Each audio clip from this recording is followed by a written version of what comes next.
Fala aí, meus amigos, tudo certo? Mais um vídeo neste canal maravilhoso, mais um vídeo pra gente falar de futebol brasileiro, pra gente falar hoje de um Flamengo que deixa 2 pontos pelo caminho, ou melhor, mais 2 pontos pelo caminho nessa volta de Campeonato Brasileiro, dessa vez um empate contra o Inter no Beira-Rio. E falo isso não só dando enfoque ao Flamengo, a gente vai falar dos dois lados, mas obviamente quando você vê o Inter em 16º colocado do campeonato, na 16ª colocação, você imagina que o Flamengo vá pise na cabeça do Inter, mesmo que no Beira-Rio, porque o Inter não joga futebol, o Inter é um time que tá mal das pernas num nível absurdo, ou você imagina que o Flamengo vá e afunde o Inter na zona de rebaixamento, ganhe mais 3 pontos e encoste mais perto do Palmeiras, depois do Palmeiras ter vacilado contra o Atlético Mineiro na última rodada, e o Flamengo não fez. Antes de tudo, se inscreve no canal e deixa o like pra ajudar a gente, vamos comentar esse jogo aí, que foi uma loucura. Cara, tem algumas estatísticas aqui do que eu vi do jogo, que eu anotei aqui das estatísticas e do que eu assisti também, que são bem bizarras, tá?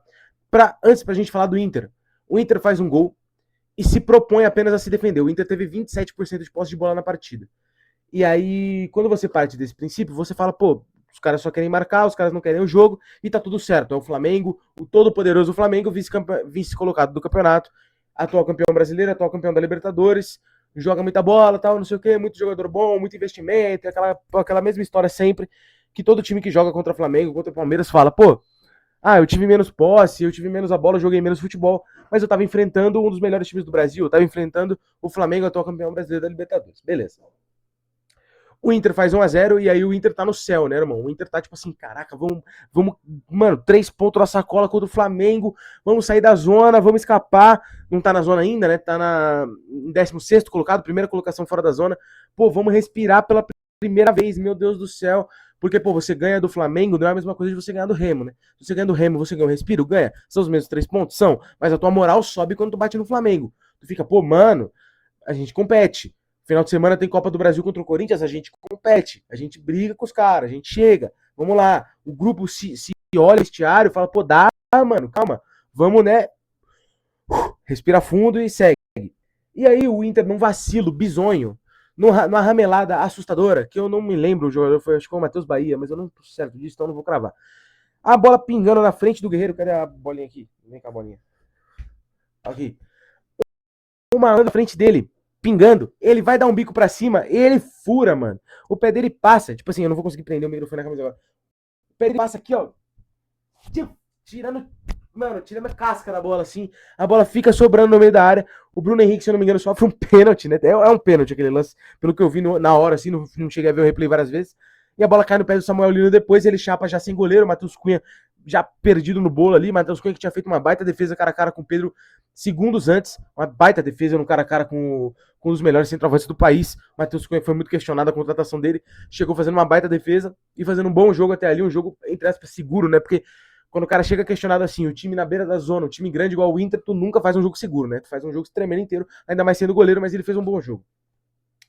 Dito isso, o Inter vacila e toma o gol do Flamengo, e a partir dali até o final do jogo, fica e aí já era no final do jogo, né? O primeiro gol do Flamengo já estava mais pro final. E ali vira um ataque contra a defesa, o Inter não tem mais força e é natural para sair de trás de novo, para se recuperar na partida, para sair do buraco que foi tomar aquele gol, porque era um cenário de a gente só precisa segurar mais 10, 15 minutinhos aqui, a gente vai sair com 3 pontos. Você toma o gol, mano, um soco limpo que entra na cara, um jab no queixo, e aí você já vai tentar lutar de volta, vai tentar voltar pra batalha, mas você não consegue direito, e o adversário tenta continuar te finalizando. Enfim, e pra gente falar de Flamengo, cara, assim, o Flamengo a gente tem uma questão ainda maior, né?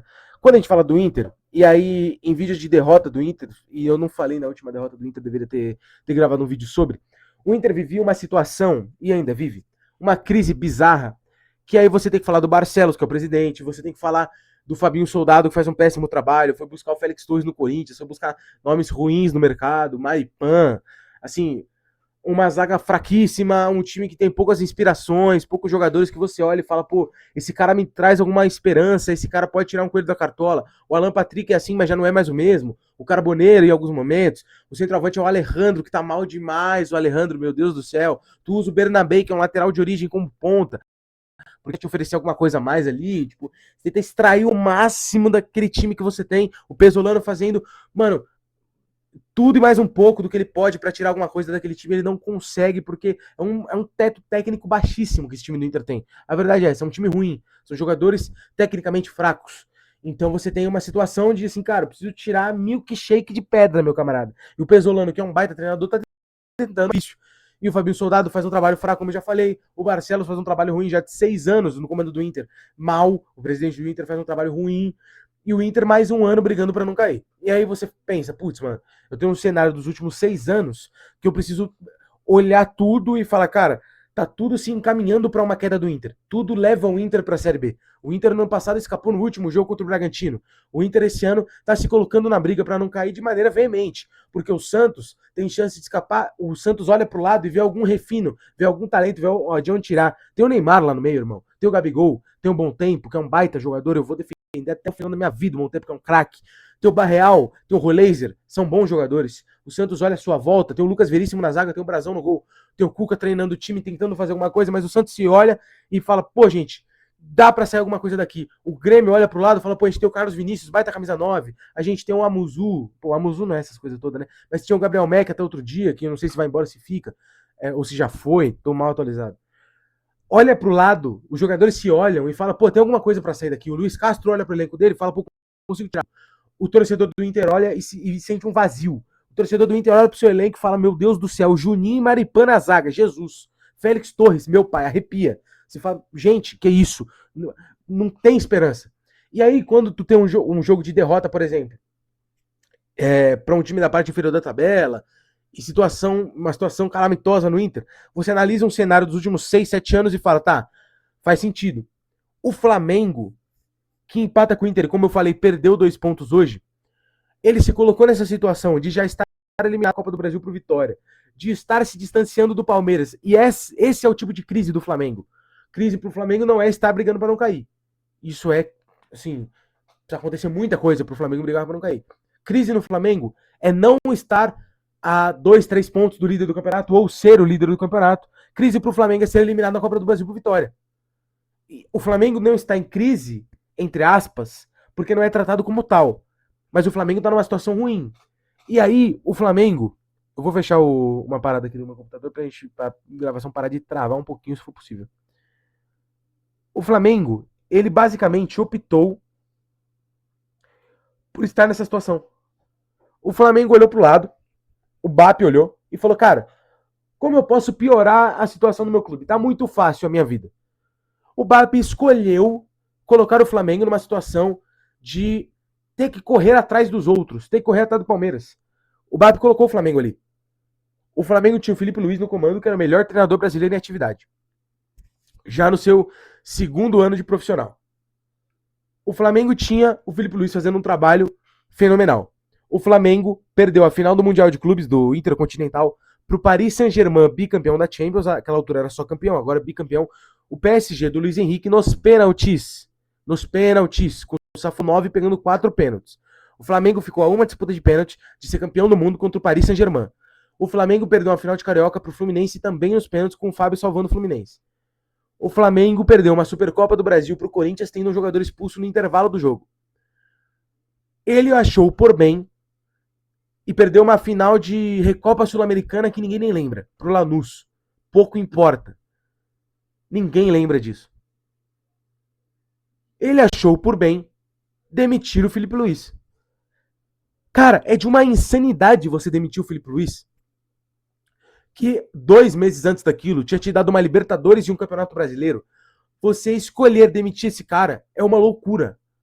Você optar por demitir o Felipe Luiz é uma coisa doentia. Quando ele foi demitido, você tem noção o que é que tem que ser feito para um treinador brasileiro ser demitido e todo mundo, os torcedores do clube e os torcedores dos outros clubes, olharem para você e falarem, você é louco de demitir esse cara. Para um treinador no futebol brasileiro ter essa reação quando ele é demitido, é porque é um crime que tá acontecendo. É porque é uma loucura que tá acontecendo. Para você demitir um treinador no futebol brasileiro e voltamos. Para você demitir um treinador no futebol brasileiro atual e todo mundo ao seu redor olhar, meu Deus do céu, o que você fez? É assim, cara, eu me questionava, quando ele demitiu o Felipe Luiz, eu falei, não é possível, ele tá acertado com o Guardiola. Ele tá acertado, mano, com o Mourinho, sei lá. ele tá acertado com o Arsène Wenger. Mano, assim, não é possível. Johan Cruyff voltou à vida e vai treinar o Mengão. É isso. Johan Cruyff chegou na Gávea, vai treinar o Flamengo. Porque não é possível. E aí agora, você tem o Flamengo do Leonardo Jardim, que tem os incríveis, a incrível porcentagem de 73% de posse de bola com 1,45 de XG. XG seria o goals, expected goals, os gols esperados do Flamengo hoje. Era esperado que o Flamengo fizesse 1,45 gols. Fez um. Basicamente, é uma métrica estatística para você medir quantos gols era esperado que o seu time fizesse, baseado nas chances criadas, na posse de bola, todo um contexto do jogo. O Internacional de Porto Alegre, e isso, 1,45 de XG, com 14 finalizações, em 73% de posse de bola. 73% do jogo a bola era sua. O Internacional, que é o 16º colocado do campeonato, teve 27% de posse de bola, menos do que o Brasil do Ancelotti contra a Noruega. Aquela tragédia. 1,38 de XG, ou seja, muito próximo. Os gols era esperado um 1-1, sendo que um time teve 73% de posse de bola, beleza. O Inter finalizou 16 vezes, o Inter finalizou mais do que o Flamengo, tendo 27% de posse de bola. E aí você vai olhar e vai falar, mas isso, mas é que, cara, se isso não é o trabalho do treinador, eu não sei o que é. O teu time ter 73% de posse de bola, não conseguir criar para fazer 2 gols no 16º colocado do campeonato, sendo que o teu time é o Flamengo. Assim, se não é o treinador, eu não sei quem é.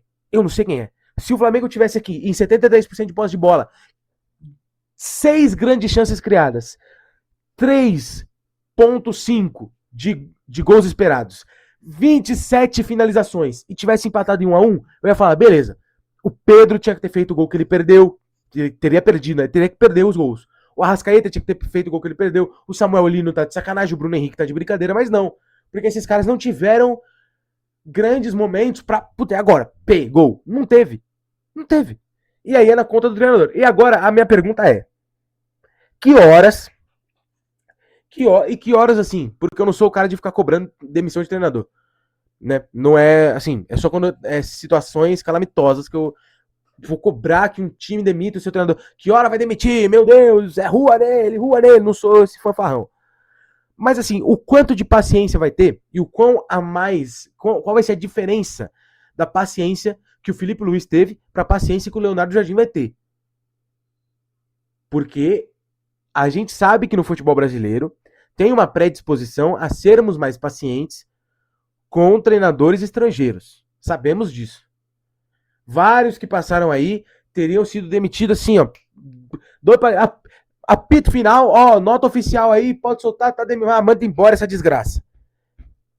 Se um treinador brasileiro, é porque o trabalho do Leonardo Jardim era muito curto até ali, então talvez, muito curto também não, mas talvez tivesse, não acontecesse. Mas se o treinador brasileiro assume o Flamengo e é eliminado pro Vitória na Copa do Brasil, Deus é mais, a vida desse cara vira um inferno.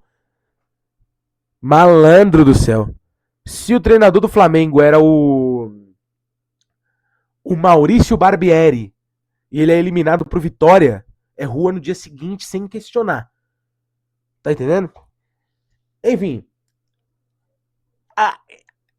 Irei aguardar para ver o quanto de paciência Leonardo Jardim obterá e o quão bom vai ser o trabalho dele proporcionalmente a essa paciência. Porque não tá andando a parada. Certo? É isso. O Inter ganha 2 pontos na minha visão, só que ao mesmo tempo, vamos lá, o Rafael Oliveira falou isso na transmissão e eu concordei muito. Os dois times perderam 2 pontos, né? O Inter porque fez 1-0 e fica a sensação terrível de tomar o gol do empate no final, vacilo da zaga, mano, um barata voa desgraçado e sai o gol. E o Flamengo perde 2 pontos porque enfrentou o 16º colocado Internacional, que é horroroso e não conseguiu ganhar. É isso, resumo é esse. Um forte abraço, se inscreve no canal e deixa o like pra ajudar a gente. Tamo junto e fiquem com Deus. E o futebol brasileiro é bom demais. Tá maluco? Forte abraço.